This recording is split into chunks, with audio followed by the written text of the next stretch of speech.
Martes 10 de marzo, amigos, ¿cómo están? Muy buenas tardes, bienvenido. Esto es Marcando Agenda con mucha información utilitaria y también de denuncias. Carla, buenas tardes. ¿Qué tal? ¿Cómo estás, Jennifer? Muy buenas tardes, bienvenidos. Empecemos rápidamente con los temas que nos traen ustedes, utilitarios y también de servicio al consumidor. Vamos con el primer tema y tienen que ver con las medidas del Ministerio de Trabajo por el COVID-19. Hoy día estaremos con un representante del Ministerio de Trabajo que nos dirá qué medidas tomar precisamente si es que tenemos que pedir descanso, si tenemos que cuidar a alguien, si estamos contagiados. No se lo pierdan.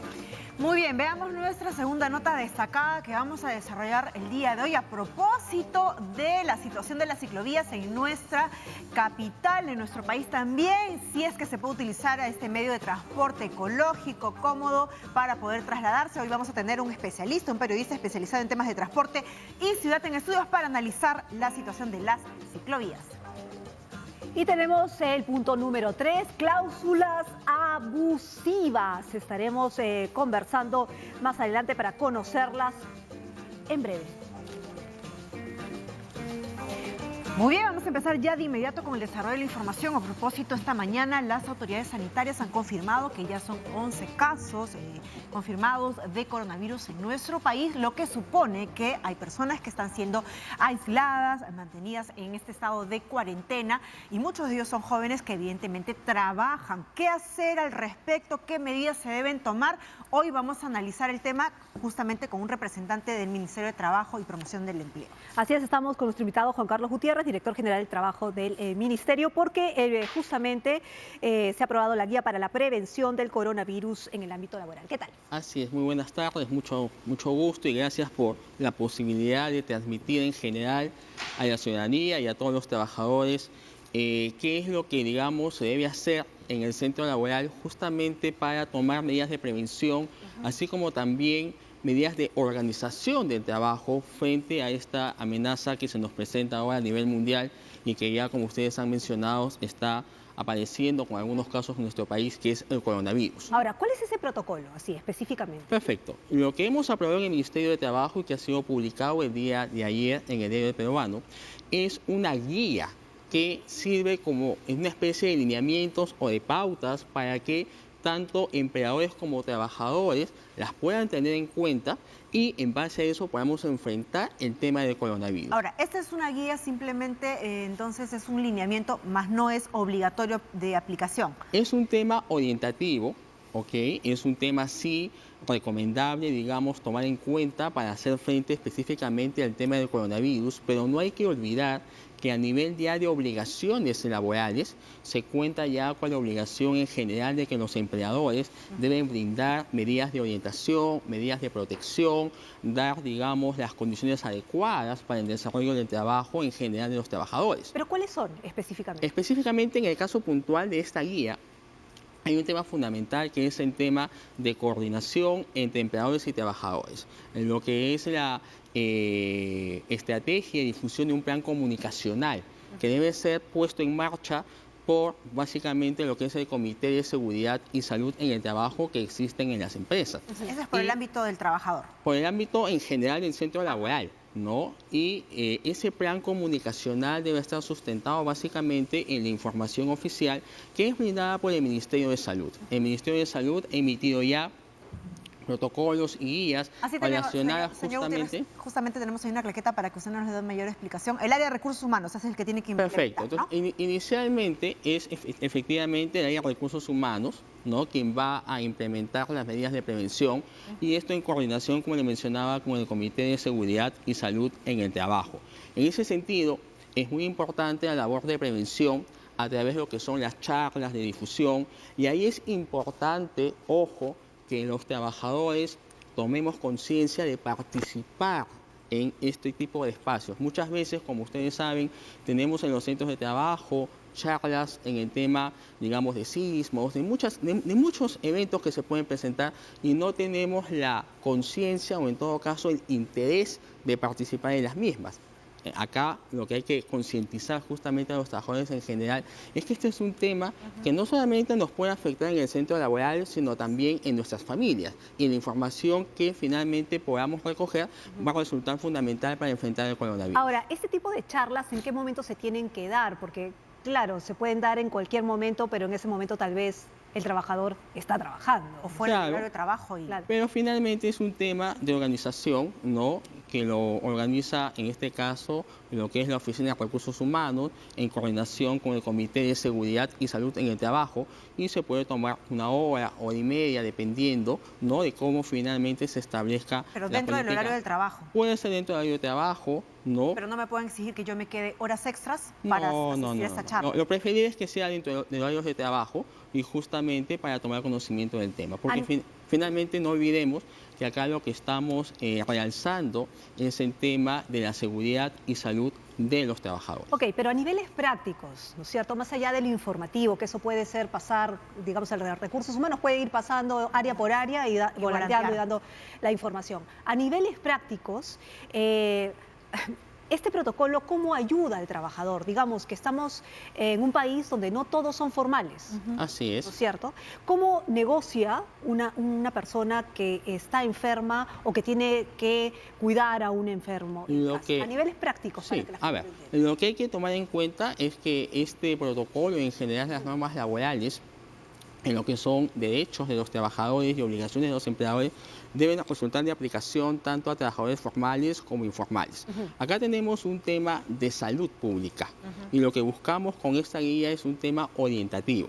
En este caso, digamos, una situación práctica de cómo implementar la guía es tomar conocimiento de la misma, implementar estas recomendaciones y solicitar, en el caso que se presente un caso, que el empleador tome las medidas adecuadas, en el caso del trabajador, conforme lo manifestó el Ministerio de Salud, que vaya a su hogar, permanezca en su hogar, comunicar, digamos, la existencia de los síntomas del coronavirus al empleador para que, producto de ello, también el trabajador llame a la línea 113, haga que los responsables del Ministerio de Salud realicen los exámenes correspondientes y descartar o, en todo caso, confirmar la existencia del coronavirus. Ahora, señor Gutiérrez, hay un problema muy puntual, ¿no?, en nuestro país. Muy pocas veces una persona cuando tiene un resfrío o tiene un proceso pues, viral, ¿no?, respiratorio, acude a un especialista, un médico, porque precisamente la recomendación es quedarse en casa y recuperarse pues, prontamente. Pero muchas veces los empleadores dudan si es que en efecto esto es así, porque uno no presenta un certificado médico. Por eso es importante el tema preventivo y lo que mencionaba inicialmente, ¿no? El tomar conciencia, el que no solamente en los centros de trabajo se tome conocimiento de la guía laboral que hemos aprobado, sino también de los documentos del Ministerio de Salud. Nosotros en la guía laboral estamos señalando en la parte de labores de prevención que justamente se tome conocimiento de los documentos que el Ministerio de Salud ha implementado. Ahora bien, tomemos en cuenta que estamos ante un caso de salud pública.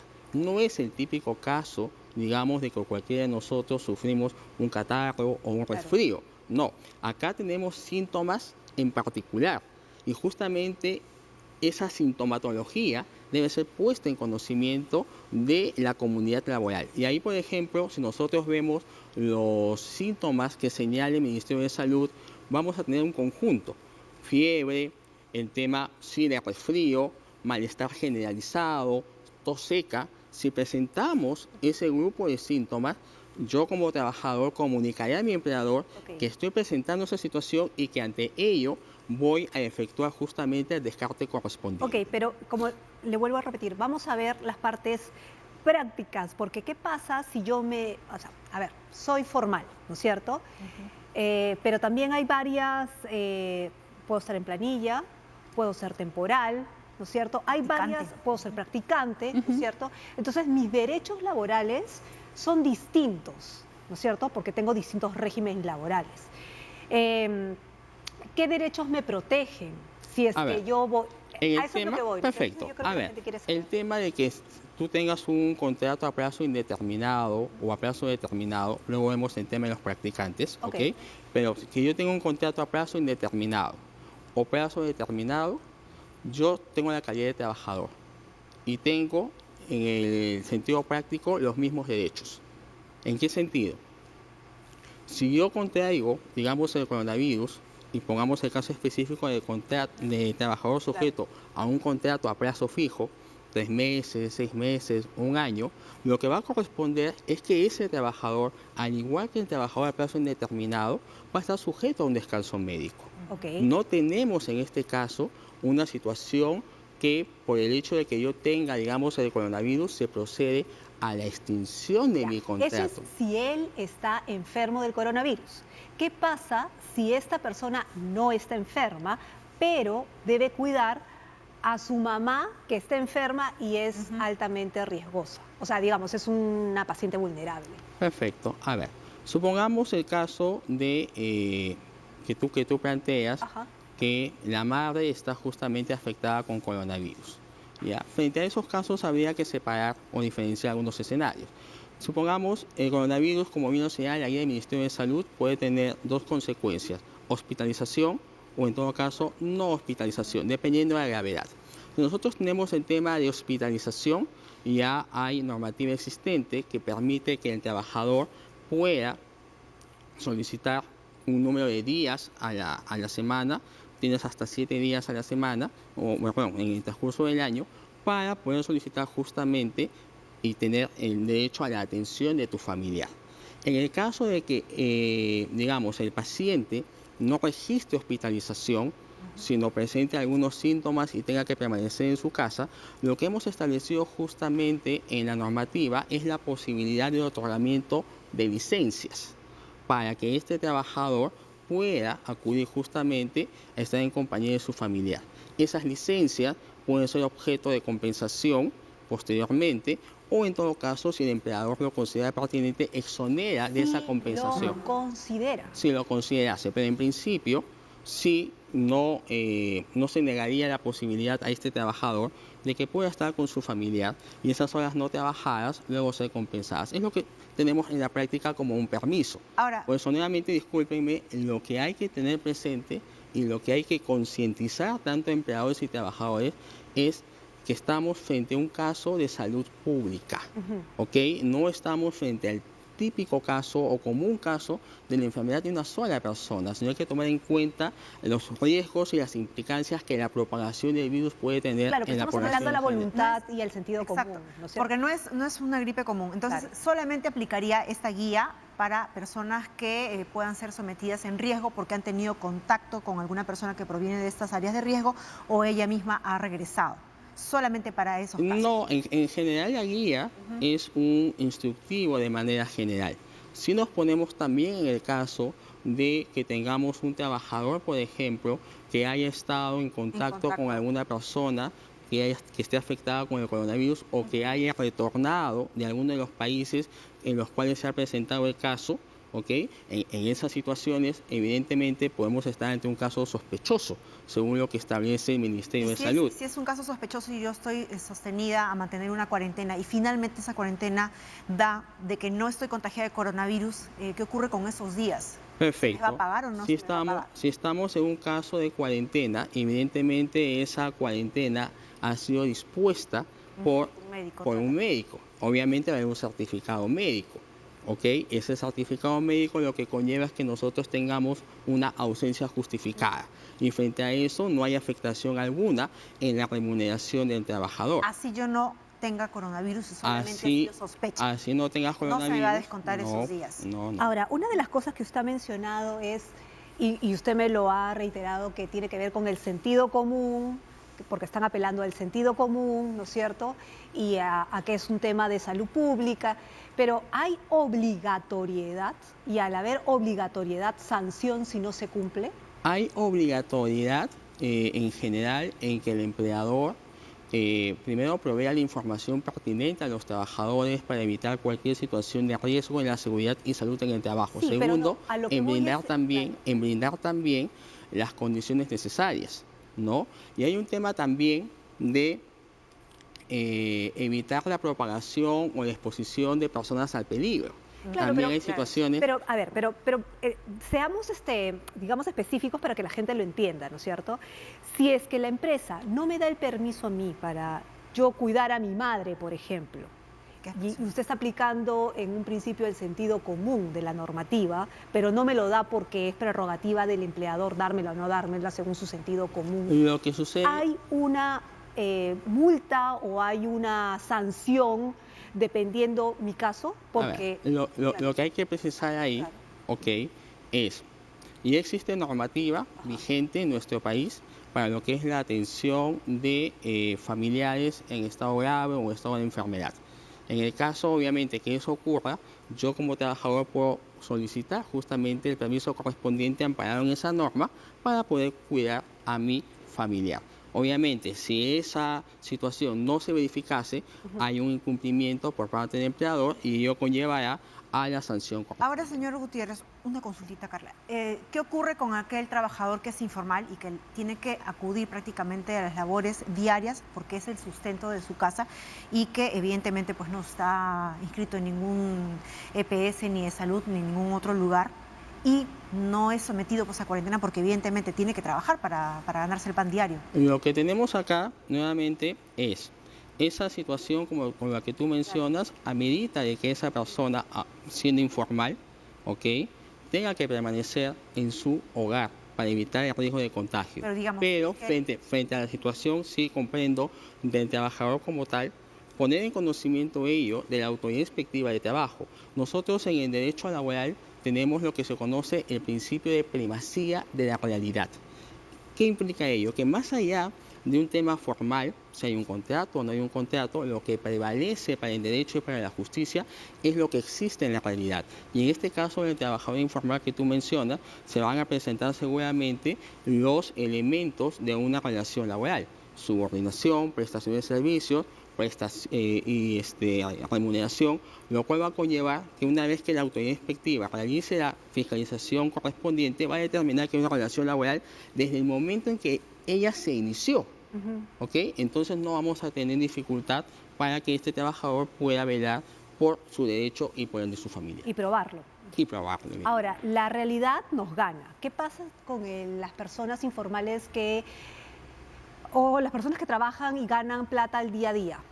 ¿No es cierto?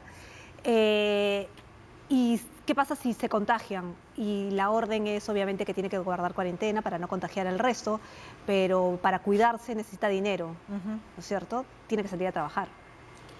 A ver, ¿Hay niveles de control? ¿Cómo se controla? ¿El gobierno o el Estado tiene esa capacidad de control? claro, acá lo que se ha implementado a través de la guía del Ministerio de Salud es un acta de compromiso de todas aquellas personas que están en calidad de sospechosos de coronavirus y que conlleva a que ellos permanezcan en su hogar, ¿ok? Y de eso hay que tomar conciencia y responsabilidad cada uno de nosotros, ¿no? Nuevamente, reitero, estamos frente a un tema de salud pública. Pero ahí no hay un mecanismo legal que obligue a cumplir con estas normativas de seguridad. Es decir, podría ser de repente por ahí uno inculpado de delito de poner en riesgo la seguridad o la salubridad. Ahí es un tema ya vinculado con el tema de salud, Ajá. porque el Ministerio de Salud a lo que ha llegado es justamente a esta acta de compromiso.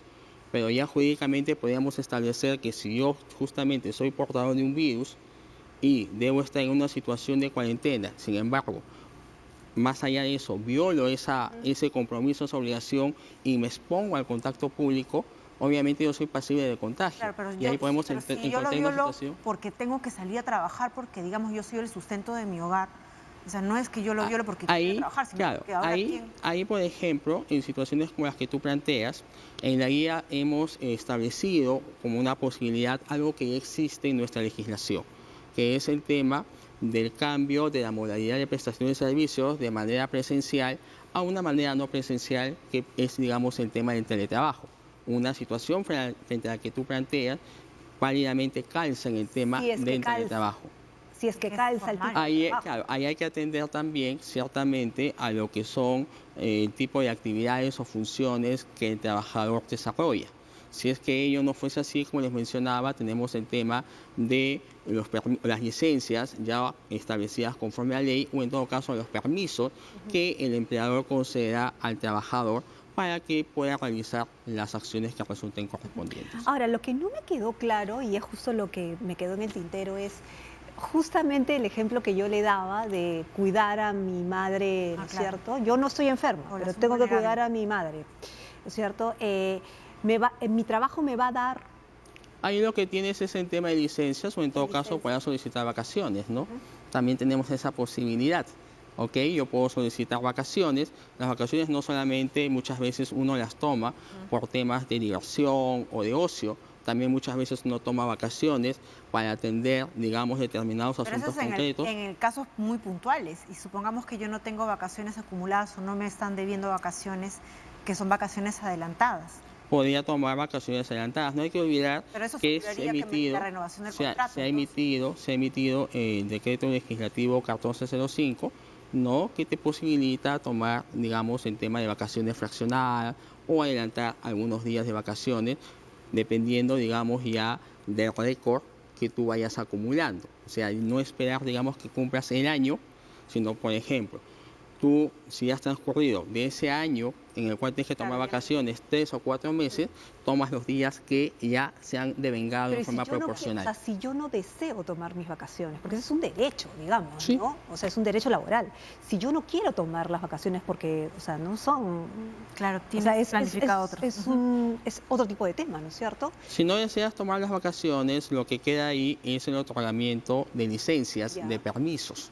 O sea, a ¿Perfecto? eso es lo que voy. Si es que existe en esta guía de protocolo el permiso que la empresa te va a dar para cuidar a un enfermo por el tema del coronavirus, Sí, porque no es un tema común. Sí, claro, se está ¿no? estableciendo justamente entre las medidas, digamos, a adoptar frente a esta situación el otorgamiento de licencias. Y que te paguen conforme a ley. Claro, las licencias, ojo, lo que conlleva es, oye, tú me das un permiso, perfecto, yo dejo de trabajar un número de días o parte, digamos, de la jornada diaria y eso no va a implicar una afectación a mi remuneración.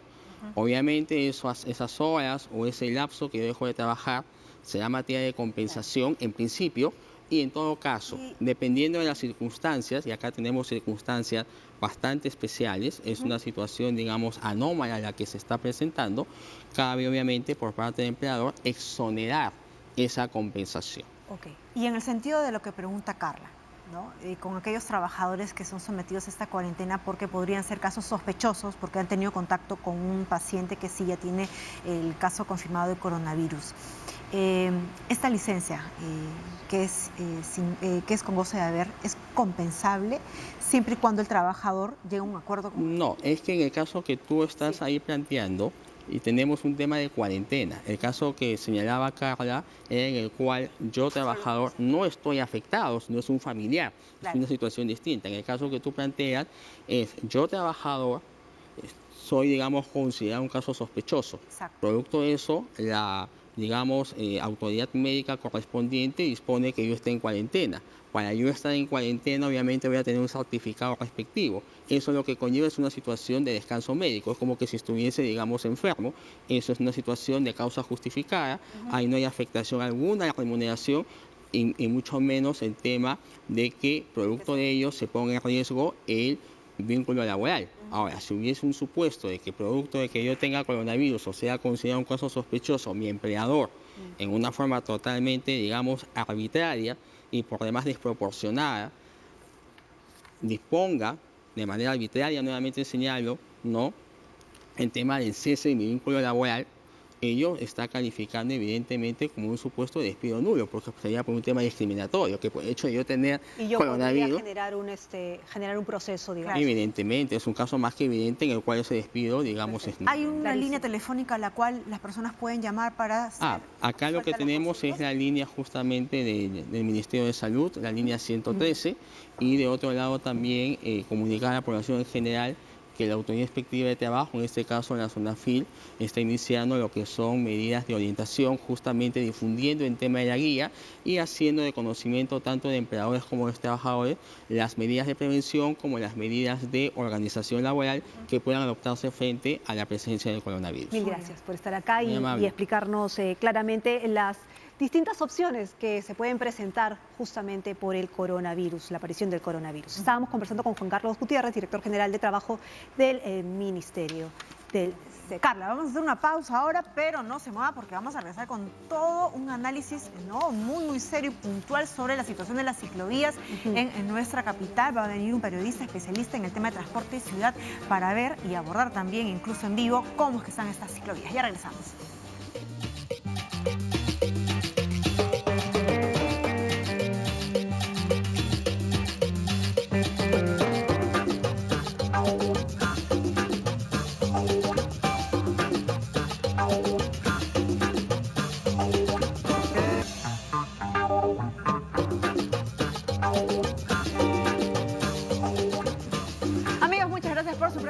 Marcando Agenda y así lo anunciado todo el tema de la problemática de las ciclovías y bueno, ya damos la bienvenida a nuestro invitado. Él es Juan Pablo León, es periodista, especializado en temas de transporte y ciudad, con quien vamos a analizar toda esta problemática. Así es. Gracias. Pero antes vamos a tener información con Genaro Bernedo, porque justamente él nos va a plantear el tema, ¿te parece? Ya habíamos hecho un adelanto justamente la semana pasada con el tema de las ciclovías, así que vamos a empezar con nuestra agenda distrital.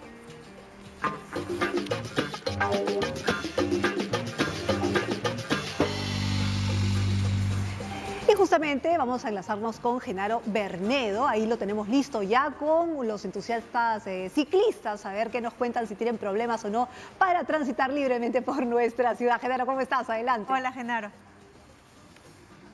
Así es, Carla, Jennifer, estamos con un grupo de ciclistas quienes promueven el transporte saludable, ecoamigable, en una ciclovía que justo está entre donde acaba Miraflores y comienza San Isidro o al revés. Pero esta ciclovía lamentablemente queda hasta acá.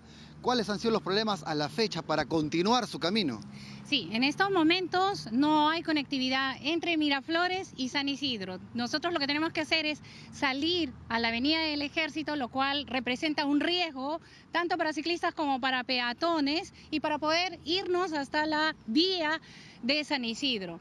Ahora que no acaban todavía las obras y que bueno, ustedes tienen que coger lo que se conoce como la Avenida del Ejército, en esta avenida que no hay una ciclovía, ¿encuentran el respeto de peatones o los vehículos? El respeto es algo que falta en la ciudad de Lima. No nos respetamos, hay mucha agresión. Es por eso que vivimos agresión y nos hemos acostumbrado a vivir en la inseguridad. Es lo que puedo decir en este momento. Es un tema muy importante porque también con Marcando Agenda hemos recorrido ciclovías de la ciudad y está muy delicado. Están algunas en abandono, otras sucias. Ciclovías que ustedes recorren a diario. A diario, sí. Generalmente fines de semana. Y fines de semana hay paseos familiares. Hay grupos de familias que pasean por acá y tienen que detenerse en este puente. Ahora, las obras de la Municipalidad de San Isidro estuvieron presentes cuando se culminó y se inició las obras del Puente de la Amistad. El alcalde tenía pleno conocimiento del tiempo en que se iba a terminar estas obras. Sin embargo, no continúa, termina de hacer unas vías, termina de hacer todo y inmediatamente corta las vías, coloca desmontes, vuelve a abrir. Y vemos lo que se ve justo en este momento, ahí están las imágenes. Y bueno, este puente de la Amistad que ahora está, bueno, hay muchos dichos con respecto a los exalcaldes y ahora alcaldes inclusive de Lima, de Miraflores y de San Isidro. Todavía se indica que en 52 días van a estar terminadas las obras que favorezcan a los ciclistas sobre el lado izquierdo. Pero nos preocupa porque esa vía está impedida por el expediente técnico. Muy bien, gracias Genaro por esta información. Estamos en contacto entonces, ya como muestra un botón para iniciar nuestra conversación. Juan Pablo, hemos visto un poco esa problemática y justo conversábamos, mientras que veíamos la nota, que esto es algo puntual, sí, que incluso tiene una medida que sabemos que está en el ámbito judicial legal que podría darle solución, pero es solamente, como dice Carla, un botoncito de totalmente toda la situación que vivimos pues, en la capital, que será en el interior de nuestro país. Sí, así es. Primero, muchas gracias por la invitación. Y yo creo que esto en realidad tiene un problema muy de fondo. El problema de fondo es que en Lima las ciclovías las construye cada distrito tiene la facultad para hacer su propia ciclovía, su propio rompemuelle, su propio poste, su propio semáforo. Entonces, al final son 43 distritos. Entonces, son como 43 feudos diferentes, cada uno con la facultad de hacer lo que quiere, sin un plan integral, a diferencia de otras ciudades que, por ejemplo, me gusta citar a mí el caso de Bogotá. Bogotá tiene problemas en materia vial, en materia de tráfico y de tránsito muy parecidos a los de Lima. tiene la misma cantidad de autos, una misma cantidad de accidentes, tiene una misma cantidad muy similar de población. Pero la diferencia es que el bogotano tiene podría tranquilamente recorrer de esquina a esquina en bicicleta toda la ciudad, porque tiene un sistema interconectado de ciclovías. Y eso ocurre porque los distritos de Bogotá no pueden hacer sus propias obras sin pasar por una aprobación general de un alcalde metropolitano. En este caso es Peñalosa, en este caso sería el señor Muñoz. Aquí cada uno solamente puede hacer las ciclovías y las obras digamos, que le corresponde, y no piensan en dialogar con el vecino, con el distrito fronterizo para poder hacer algo más integral. Ahora, ya que citas Bogotá, ¿se hace un estudio antes de interconectar, obviamente, supongo, las vías? Porque acá cuando tú vas manejando, te das cuenta que estás chancando una ciclovía. Sí. ¿No es cierto? Sí. ¿Eso es técnicamente permitido? Es decir, ¿es probable, se puede vivir así sin chancar a la gente? Mira, Carla, yo estoy convencido de que las personas que toman decisiones en materia de ciclismo o en materia de transporte, el problema es que esas personas, esas autoridades no usan el transporte público. O sea, el día en que las autoridades usen la bicicleta, usen el micro, se manden a hacer una colaza en la C, en el Metropolitano, o usen los corredores, ese día el transporte va a cambiar, incluido el de la bicicleta. Por eso es que vemos que se supone que son ciclovías, pero en realidad son franjas pintadas con una pintura resbalosísima en el que han habido muchos accidentes. Pero por supuesto, Carla, tiene que haber un estudio previo. Al parecer no hay especialistas indicados que hagan las ciclovías. Las pocas que hay, las más seguras, son escasísimas. Ahora, este es un tema entonces de planificación, es un tema de gestión y es un tema también de trabajo coordinado, porque bien nos precisas, y lo podemos ver cualquiera que quiera utilizar la bicicleta como medio de transporte, que no puede salir del distrito donde está utilizando pues esta ciclovía. No hay una idea general de la bicicleta como un medio alternativo al transporte. Totalmente, y de hecho a mí me gusta mucho destacar los beneficios de la bicicleta. Yo soy parte de un numeroso grupo de ciclistas a las que la bicicleta les ha cambiado la vida. En salud, en ahorro de dinero, en ahorro de tiempo. Impacto ambiental. Impacto ambiental. No producimos ruido, no ocupamos espacio, ¿no? Somos cerca de 50.000 ciclistas en Lima. No es poco, pero obviamente podríamos ser más. Somos el 1% de los viajes, pero favorecemos a la ciudad porque no ocupamos espacio, ¿no? Entonces, yo lo que siempre trato de decir es que no hay que construir ciclovías para ese 1% de ciclistas que ya nos movilizamos en bicicleta, sino para el otro 99% de personas que podría tener esa alternativa, porque Lima es potencialmente una ciudad para ciclistas. Topográficamente, en la mayoría es plana, por lo menos en el lado central. No hay climas extremos en Lima, no hay lluvias fuertes, no hay vientos fuertes, pero lamentablemente no estamos viendo a la bicicleta como una alternativa de transporte cuando podría ser. ¿Cómo podría funcionar bien, ¿no es cierto?, ser ciclista en nuestro país en medio de este tráfico? Tú que eres ciclista, por ejemplo. ¿Cuáles son los valores agregados de andar en bicicleta? O sea, los beneficios que yo tengo. Los beneficios, claro. Bien, yo hasta hace 3 años que me bajé del carro y del transporte público y me compré una bicicleta. Yo tenía una salud muy mala, yo tenía infecciones respiratorias, tenía estrés, tenía ansiedad. Yo soy periodista y mi trabajo es muy estresante. Apenas me subí a la bicicleta, mi vida cambió por completo. Por completo, en materia de salud. Yo no me enfermo hace 3 años. Yo no estornudo hace 3 años. Ahora, pero tu traslado es interdistrital. ¿Cómo consigues hacerlo interdistrital? Yo manejo al día, digamos, hacia mi trabajo son 9 kilómetros. Entonces, ida y vuelta son 18 kilómetros y yo recorro más o menos unos 5 distritos. O sea, cruzo 5 distritos. La ciclovía está solamente en el 10% y el resto es pista. Ahora, yo tengo una buena pregunta, porque es lo que a mí me pasaría si es que yo utilizo la bicicleta como medio de transporte. ¿Cómo haces para llegar al trabajo, ¿no? Y no encontrar la ducha para asearte? Porque ese es otro inconveniente también. Sí. A mí, yo transpiro increíblemente. Y yo también. Creo que te debe pasar también. Totalmente. Esto también es parte de lo que las empresas pueden hacer. Nosotros en el comercio estamos, y yo también, estamos promoviendo que se habiliten duchas en los trabajos. ¿Aún no lo tienen en tu centro laboral? Lo tenemos. De hecho, hasta hace 2 años instalaron duchas en mi trabajo. Yo trabajo en el comercio. Y la cantidad de ciclistas pasó de 2 a 25. A 26, porque hoy día se unió otra persona. Una chica, una mujer. Una más. Sí. Entonces se sextuplicó la cantidad de ciclistas solamente porque colocaron 2 duchas, que ni siquiera tuvieron que hacer duchas nuevas, sino habilitaron las duchas del personal de mantenimiento, que por la naturaleza de su trabajo tienen que hacerse. Las habilitaron y las abrieron al público y ahora todos nos organizamos para usar esas duchas y la gente llega con mucho más energía, con mucho más entusiasmo, con mejor salud, menos descansos médicos, más productividad, más rendimiento. un trabajo de parte del sector público, de las empresas, de implementar duchas, que en la mayoría de empresas grandes hay, creo que podría hacer que se promueva un poco más, y de la par, obviamente en paralelo, que las autoridades empiecen a hacer ciclovías que no sean pues una franja pintada. Claro, ¿no? claro que sí. un saludo a la Eso es bandera. salud, ¿no es cierto? Es Totalmente, salud, sí. humor, digamos, buen estado de ánimo. Salud mental. Salud mental. Salud mental y, por supuesto, la salud es importantísima justamente en este contexto en el que uno tiene que cuidarse mucho de las infecciones y las bacterias y los virus. Yo y otro grupo de ciclistas que ya tenemos años, de verdad que experimentamos una salud increíble, una energía, de verdad que nos gustaría compartir eso y estamos seguros que esto que nosotros sentimos en materia de salud y en ahorro de dinero y en ahorro de tiempo, creo que otros limeños también podrían disfrutar. Ahora, pero ¿cómo evitar que no te atropellen, que te respeten y el respeto en general? Porque La puede sana haber- convivencia. Claro, la sana entre convivencia. peatón, porque ciclista y conductor. puede haber ciclovías en determinados, pero como tú dices, tú cruzas 5 distritos, Sí. no todos tienen ciclovías, tienes Sí. que cortar camino. Totalmente. La educación vial es lo primero. Es decir, al parecer el conductor del auto no considera al ciclista dentro del ecosistema vial, porque nos meten en el carro, hay mucha violencia en las calles de Lima.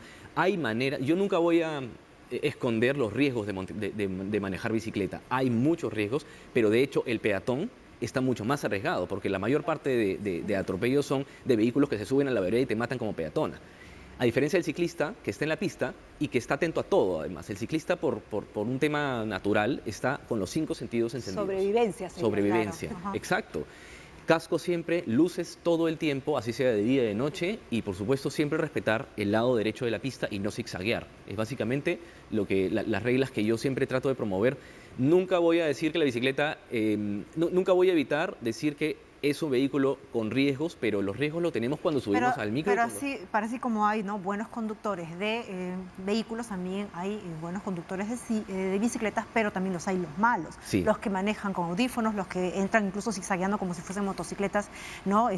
Incluso tratando de ganar a los vehículos. Así también. es. La mala educación vial que tenemos es transversal a todos los vehículos, al peatón, a la bicicleta, al carro, al micro, al metropolitano, a todo. Ese es el problema. ¿Has encontrado rutas? ¿Has creado una ruta bicicletera, por ejemplo? Sí, yo de hecho estoy a punto de publicar un mapa metropolitano de las ciclovías actualizado, totalmente actualizado, en el que incluso lo que estoy tratando de poner es las condiciones de cada ciclovía, porque Ajá. no se puede comparar la ciclovía que acaba de hacer el señor Muñoz en la Costa Verde, donde un ciclista perdió un dedo, con la ciclovía de Salaberry, ¿no? Que Claro. es una de las mejores ciclovías que tenemos. Es amigable, ¿no? Claro. Entonces, hay rutas, hay maneras hay muchos colectivos de ciclistas, Cicloacción, por ejemplo, es uno con el que yo trabajo, y que tiene las habilidades de, si tú vas donde ese colectivo, ellos te van a ayudar a decir, esta sería tu mejor ruta, y los consejos. Lo mejor que uno puede hacer cuando se baja del carro y empieza a montar bicicleta es practicar su ruta, por ejemplo, los días domingos que no hay tráfico. Te vas familiarizando con los baches, ¿no? Con tu esfuerzo, con las curvas, con las calles, con los carros, y poco a poco uno va familiarizándose. Sacar rutas, claro, ¿no? Sí. Como cuando uno va a agarrar el carro y también quiere llegar pues rápido al Sí, trabajo. es planificar, es lo mismo Ahora, que... y eso me imagino que también se logra pues en comunidad porque se va haciendo comunidad con otros ciclistas. Exactamente, y haces amigos además, ¿no? Ajá, ahora, claro, pero también hay otra pregunta. ¿El ciclista sabe que tiene que cumplir una serie de normas que también, así como cuando uno le da su brevete para manejar, sabe que tiene que no esperar que la derecha tiene preferencia al momento de llegar a un cruce? ¿Ese conocimiento se comparte? ¿Hay normas? Yo, ciclista, quiero empezar a usarlo como un medio de transporte, ¿tengo dónde leerlo? Sí, hay mucha información sobre las normas, sobre los requisitos y sobre todo sobre los derechos, pero sobre todo los deberes que tiene el ciclista, desde el uso del casco hasta las pegatinas reflectivas que tiene que usar un ciclista. Y de hecho el Ministerio de Transportes y en el comercio también tratamos de promover el buen manejo de la bicicleta. O sea, tenemos que considerar la bicicleta como un vehículo más. Exacto. Ya hay inspectores de transporte que uno lo detienen o que me detienen y me dicen, usted está manejando, digamos, no está en el lado derecho, tienes que ir al lado derecho. O sea, ya me siento parte. Ya respetan. Exacto, Claro, de un ecosistema ya vial. es un medio de transporte. Tiene que ser así. Y los ciclistas tenemos que informarnos sobre los deberes y derechos Muy que bien, tenemos. casco siempre. Casco siempre, porque el casco te Así salva como la el vida. cinturón para nosotros. Totalmente, así Muy es. bien, Juan Pablo, muchísimas gracias por haber Gracias a ti. venido, darnos a conocer. Bueno, vamos a estar a la espera de esta ruta, a ver, para conocer, a ver si nos Claro, vamos. y hay que Claro que decirle sí, también a encantado. nuestros amigos que nosotros vamos a seguir con todo el tema de la problemática de las ciclovías porque Genaro Bernardo ha hecho 2 informes interesantes que los vamos a emitir en estos días, ¿no? Sobre las rutas en el cono norte, las rutas en el cono sur, rutas que me imagino que también debes haber conocido y Sí, paseado por ahí. complicadas, pero sí, se conocen. Muy bien, vamos a hacer una pausa. ¿Con qué regresamos, Carla? Algo Vamos a interesante regresar también. con las letras chiquititas, así cuando ustedes van a firmar un contrato tienen que leer las letras chiquititas. De eso vamos a hablar más adelante.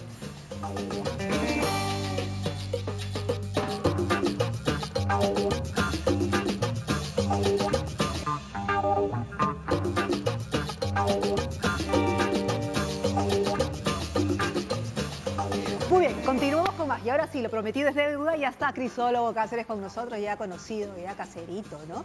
Para hablar precisamente sobre las letras chiquitas de los contratos. Antes de firmar hay que leer. Claro, las cláusulas que tenemos, ¿no? Que prácticamente son abusivas cuando tenemos productos financieros, tarjetas de crédito, tarjetas de débito. ¿Cómo estás, Crisólogo? ¿Cómo estás, Jennifer? Mi querida Carla, qué gusto estar con ustedes. Qué bien las veo. Me encanta mucho estar aquí con ustedes. Y bueno, y sobre Realmente. todo hablando pues de temas que imagino es constante, ¿no? Que requiere pues el uso y también la aplicación de aspectos. Claro, o sea, el tema con las cláusulas abusivas, como bien señalas, es que están presentes en todos los contratos bancarios, de servicios públicos, de compra de cualquier objeto, créditos hipotecarios. O sea, estamos rodeados de cláusulas abusivas. ¿Qué es una cláusula abusiva? Es una cláusula, para decirlo en sencillo, que establece lo ancho para una parte, el proveedor, y lo angosto para el consumidor. La cláusula abusiva pone en una situación muy difícil al consumidor porque cuando tiene un problema, la empresa le dice, un momentito, tú firmaste el contrato, y cuando el consumidor lee el contrato, efectivamente hay una cláusula abusiva. Pero ¿cómo la reconoces? Porque hay criterios para reconocer. Básicamente la definición de cláusulas abusivas, no me quiero poner muy abogadil, pero hay 2 tipos de cláusulas, la de ineficacia absoluta y las de ineficacia relativa. Pero, por ejemplo, una cláusula que te diga que el proveedor puede prorrogar indefinidamente el contrato sin avisarte, eso es una cláusula abusiva. Una cláusula que te diga que, por ejemplo, el proveedor se inhibe de cualquier responsabilidad, aunque él meta la pata, o sea, él se equivoca, te hace un perjuicio, pero en esa cláusula abusiva él dice, yo jamás voy a ser responsable. Esas son cláusulas abusivas. Una cláusula abusiva es la que te dice que, por ejemplo, que te puede modificar unilateralmente el contrato cuando le apetezca. Prorrogar, modificar, exonerarse de responsabilidad. O sea, hay una gran cantidad. Pero Por hay ejemplo, tengo un ejemplo. Si tú vas a dejar tu carro en el estacionamiento y en el estacionamiento del boletito te dice no nos hacemos responsables de alguna pérdida, aunque tú... eso es una cláusula abusiva. una cláusula. Eso es una cláusula abusiva. Las cláusulas abusivas pueden estar presentes en los contratos en la letra chiquita, como dicen ustedes, pero por ejemplo, lo que acaba de señalar antes un cartel que estaba en las puertas de todos los estacionamientos, que no nos responsabilizamos. O sea, cualquier estipulación, cualquier pacto que obliga al consumidor sin posibilidad de negociar a aceptar un comportamiento que es realmente vejatorio por parte del proveedor es una cláusula abusiva. Ahora, pero ahí la empresa o el proveedor podría decir, bueno, pues yo te lo advertí antes porque Exactamente. está la hojita. Entonces, supone que Eso. uno, consumidor responsable, lee, chequea, mira, ¿no? Y se da cuenta que, no, pues yo no estoy de Jenny, acuerdo con eso que acabas de decir es el argumento que han usado por años los empresarios. Claro, yo diría, pues, ese es el argumento. yo te lo advertí. Oye, yo te lo puse en el contrato, que tú no ibas a hacer contrato es otra cosa, yo te lo dije, tú firmaste. Y lamentablemente muchas veces han habido resoluciones en las cuales la autoridad le ha dado la razón a este argumento pueril del proveedor. Porque el hecho de que tú la pongas en un contrato a sabiendas de que está en letra chiquita, a sabiendas de que los consumidores no leen el contrato, a sabiendas de que los consumidores confían en la empresa, en el prestigio de la empresa porque esta es grande, reputada y demás, entonces es obvio de que muchas veces en esa letra chiquita se camufla y es por eso que el consumidor tiene derecho a ser absolutamente informado de los detalles. En el tema financiero, por ejemplo, sí, Carla. No, sí. Te iba a decir, en el tema financiero, por ejemplo, solo una cosita. Ajá. Los contratos financieros son muy extensos, tienen demasiadas páginas, demasiadas Son cláusulas. cuadernillos. Son cuadernillos. Increíble. Por eso es Lo que las veo. empresas están obligadas a darle la hoja resumen. Cuando usted va a una entidad financiera para contratar un servicio, usted tiene derecho a que le den una hoja resumen con las principales características del contrato. Si, por ejemplo, usted está haciendo un depósito a plazo fijo, tiene que decirle la suma que está depositando, cuánto es el interés que va a ganar e informarle lo que es la TCEA, por ejemplo, que ahorita te digo. Ajá. Ahora, ¿qué hago yo si me encuentro con una cláusula abusiva? Y bueno, esa es una pregunta en la cual no puedo sino estar un poquito preocupado, porque el Código del Consumidor, si bien dice todo lo que les acabo de mencionar, que las cláusulas son de ineficacia absoluta, que no se deben aplicar, que se tienen que tener por no puestas en los contratos, porque son un abuso, empero lo que pasa es que el Código te dice de que si un consumidor identifica una cláusula abusiva, ese consumidor que identificó una cláusula abusiva que lo perjudica, tiene que darse el trabajo de ir al Poder Judicial y presentar una demanda para que la cláusula abusiva sea dejada sin efecto. O sea, el eminentemente Estado, burocrático.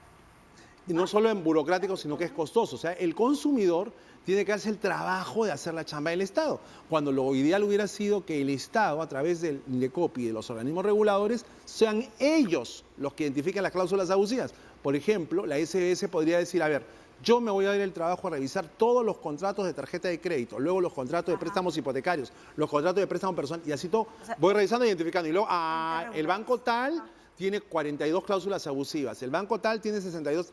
y notificar la SBS o que haga lo mismo los reguladores de los servicios públicos para que los dejen sin efecto, pero no, pues acá el Código del Consumidor, atendiendo a determinados intereses, ha dejado lamentablemente esta chamba a cargo de los consumidores. Ahora, yo como usuario o como consumidor no podría ir, supongamos, a un caso específico, las entidades financieras, no decirle, yo no entiendo ni siquiera esta hojita de resumen que usted me está dando, y es más, me parece que esto es algo abusivo, ¿no? Porque al final aquí quien termina perdiendo soy yo, no ustedes, o sea, yo no podría tener la potestad de acudir a esta entidad financiera. El tema es que lamentablemente, Jane y Carla, el Código del Consumidor establece que se tiene que seguir un proceso judicial para que se declare la inaplicación de las cláusulas abusivas. Entonces. No, porque, mira, yo recuerdo mucho que la Autoridad de República Dominicana, en ese entonces era la presidenta, o sea, el INDECOPI peruano, era presidenta Altagracia Paulino, que era jefa de una organización de consumidores, y ella asumió la presidencia de esa entidad, conminó a todos los bancos y puso sobre la mesa. Estos son todos los contratos que han analizado, les damos tal cantidad de tiempo a los bancos para que dejen sin efecto estas cláusulas o nosotros los vamos a denunciar a ustedes. Los bancos calladitos dejaron sin efecto las cláusulas. Es decir, la autoridad puede ser proactiva, la autoridad no tiene por qué necesariamente estar sentada, porque la autoridad se supone que está creada y concebida para protegernos a nosotros. Ok, Cristo, tenemos algunos ejemplos, no sé si nos pueden ir ayudando. A ver, tenemos aquí algunas, no sé si podemos leerlos. Ya, modificaciones al contrato, dice, por ejemplo, el banco se reserva el derecho de modificar en cualquier momento las condiciones contractuales, incluyendo las tasas de interés compensatorio, de interés moratorio, las comisiones y gastos. Imagínate, el banco puede modificarlo absolutamente todo. Es decir, los aspectos más relevantes, más significativos del contrato pueden ser modificados cuando al banco le apetezca. Esto es visiblemente un abuso, ¿no? Y sin embargo está contemplado en un contrato. Y son contratos, porque ustedes han hecho una buena labor de investigación, en contratos de tarjeta de crédito que se encuentran vigentes en la actualidad. ¿Yo no los puedo apelar? No, tendrías que ir al Poder Judicial. El tema es que es una cláusula que tú ya tú tendrías que decir, esta cláusula me afecta a mí en lo personal porque me está distorsionando el presupuesto, está destruyendo mis expectativas. Y después de 10 años. Lo que fuera. Y luego de meterte al Poder Judicial tendrías que litigar para que esta cláusula sea dejada sin efecto. Y luego, si en el mismo contrato o en otro contrato encuentras otra cláusula abusiva, se tendría que hacer lo propio. Ahora, tenemos otro caso para ver en relación a las cláusulas abusivas. Ahí está. Bien clarito, dice, vencido el plazo fijado para el depósito, ante la falta de instrucción de su titular, este se renovará automáticamente en las condiciones del plazo, tasa de interés y otros. Y esto es depósito a plazo fijo. Es más, yo no retiro mi dinero y nuevamente un año sin poder tocar el dinero, generando la misma Claro, porque la cláusula te dice que el banco lo va a renovar automáticamente y que incluso las condiciones básicas del contrato pueden ser modificadas también por el banco. Claro, es decir, si yo es absolutamente abusivo. Claro, si yo quiero sacar, o sea, si yo no estoy de acuerdo con esa renovación y decido sacarlo, me va a penalizar. Claro, porque por ejemplo, ¿cuántos de nosotros que tenemos un depósito a plazo fijo estamos con la cabeza el día que vence para ir ese mismo día y no otro, sino ese mismo día al banco? Nadie. Usted se da cuenta de que, oye, ¿verdad? Hace 15 días que venció mi depósito, hace un mes que venció mi depósito. Si hay gente que porque está tan preocupada por trabajar y por sus responsabilidades, a veces se descuida de renovar, por ejemplo, su DNI o renovar su brevete. Uy, no fui a renovar y se va corriendo. Imagínate, pues, un depósito a plazo fijo, ¿quién va a tener en la cabeza el día de la renovación? Sin embargo, no puede ser que porque tú no fuiste ese día, automáticamente se te prorrogue en los términos y condiciones que el banco quiera. O sea, ni siquiera te da capacidad para poder renegociar el hecho de un interés más, tomando en cuenta que ya son 2 años que voy a colocar el dinero sin Claro, de repente tú dijiste, ¿sabes qué? Este banco, pucha, yo puse aquí y me da una tasa que yo consideraba en su momento que era la buena. Pero ahora hay otros bancos que me ofrecen mejor. Voy a esperar que acabe mi depósito para no quebrarlo y poder irme a los otros bancos. Pero sin embargo no te dan la chance porque ya lo renovaron. Pero Cristo, lo que tú me estás diciendo, ¿no es cierto?, es que en realidad tengo que reconocer y tengo que estar así súper atenta para reconocer una cláusula. Eso te estoy diciendo. Para no firmarla y buscar otro tipo de producto. Allí tienes otro tema. Las cláusulas abusivas están normalmente consignadas en lo que en derecho se conoce como contratos por adhesión. ¿Qué es un contrato por adhesión? Es un contrato que está preredactado. El consumidor no tiene la posibilidad de negociar con el proveedor cláusula por cláusula como era antes. Antes de la contratación moderna, el consumidor sí negociaba con el proveedor. O sea, cambian esta clausulita. Sí, claro. O sea, oye, la tasa de interés que me quieres cobrar es muy alta o es muy baja, negociemos. Pero ahora es o lo tomas o lo dejas en bloque. No hay la posibilidad de que tú puedas decir esta cláusula sí o no. Entonces lo que te va a decir el banco es, si no te gusta, vete a otro banco. Y cuando te vas a otro banco vas a encontrar que hay estipulaciones iguales o muy similares. Y dices, tampoco voy a quedarme acá. Y así te puedes recorrer todos los bancos y vas a encontrar que es lo mismo. ¿Por qué? Porque ahí hay una situación de asimetría que perjudica al consumidor. Es una asimetría de poder. Aunque tú conozcas tus derechos, ¿no? Como Jennifer o como Carla, aunque los conozcas, aunque los sepas a rajatabla, va a ser igual. Porque los bancos o las entidades que prestan esta clase de servicios y tienen este tipo de contratos hacen lo que les viene en Ahora, pero es una concertación. Y hay otro tema, la concertación. Recuerden ustedes que durante varios años la concertación de precios estuvo legalmente prohibida en nuestro país, pero las empresas se dieron cuenta pronto de que si bien concertar era ilegal, fusionarse no era ilegal. Entonces así es que tienes el monopolio de la cerveza, tienes el monopolio de los bancos, de las AFPs y de las farmacias, que ya ni que decir, ni las farmacias... En el caso de las entidades financieras, ya, en el mejor de los casos yo podría entender siquiera la hojita resumen, Claro. pero ¿no tendría esta entidad o los proveedores, la entidad financiera, la posibilidad, o mejor dicho, la obligación de brindarme a mí asesoría legal o técnica para yo saber qué cosa estoy firmando? Bueno, normalmente los organismos reguladores y la SBS y hasta el INDECOPI tienen dependencias para brindar información y atender las consultas de los consumidores. Sí hay, pero ¿cuántos consumidores se dan el trabajo? ¿Cuántos se dan el trabajo de ir para hacer una asesoría y cuántos no? O sea, porque digamos, pero ahí la entidad financiera podría decir, ojo, yo te he dado las cláusulas bien escritas. Ojo, te he dado también la posibilidad de que tú puedas venir y hacer una cita con tu asesor o con la persona que yo tengo para que te explique incluso esto. Entonces, no puedes decirme al final de que tú no sabías, no tenías conocimiento de lo que estabas como te firmando. decía, ¿no? O sea, yo haciendo abogado del diablo, ¿no? Claro. Sí, está bien, pero como te decía, ese ha sido por años el argumento de todas las empresas. Pero... Que ¿sabes qué? Estaba en el contrato y yo no tengo la culpa de que no lo hayas leído. Ok, pero estamos siendo bien pesimistas, pues porque no le estamos dando ninguna opción al público que nos está viendo. Entonces, ¿qué recomendación? si no podemos ir al banco porque, digamos, en este peor de los casos, todos tienen casi el mismo modelo de estas cláusulas abusivas, ¿a dónde vamos? ¿Qué hacemos? ¿Cuál es nuestra opción? Bueno, lo primero, ¿cuál es nuestra opción? Lo primero es saber que hay cláusulas abusivas que están camufladas en los contratos. Eso es lo primero.